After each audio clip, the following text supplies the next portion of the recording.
ready. GMA Weather, serbisyong totoo ng GMA News. Mga kapuso, asahan po ang maulang panahon bukas sa malaking bahagi ng bansa. Dahil yan sa isang low pressure area o LPA na huling namata ng Pag-asa, 120 kilometers niyan sa may northeast ng Giwan, Eastern Samar.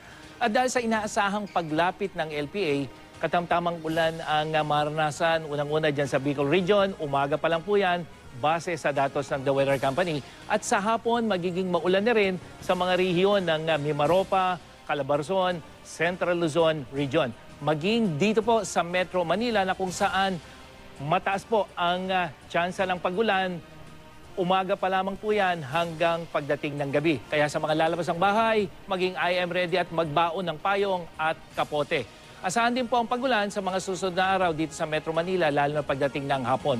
At sa Visayas, mula umaga, asahan na po ang pag-ulan dyan sa Eastern at Central section. At pagdating ng hapon, uulan na rin ang Western part. Makakaranas naman ng ulan at thunderstorm diyan po sa malaking bahagi ng Mindanao, lalong-lalo na dito sa may northern section at diyan sa may ARMM region. At yan ang latest mula sa GMA Weather. Ako po si Nathaniel Cruz. Magplano para sigurado. I am ready. Serbisyong totoo ng GMA News.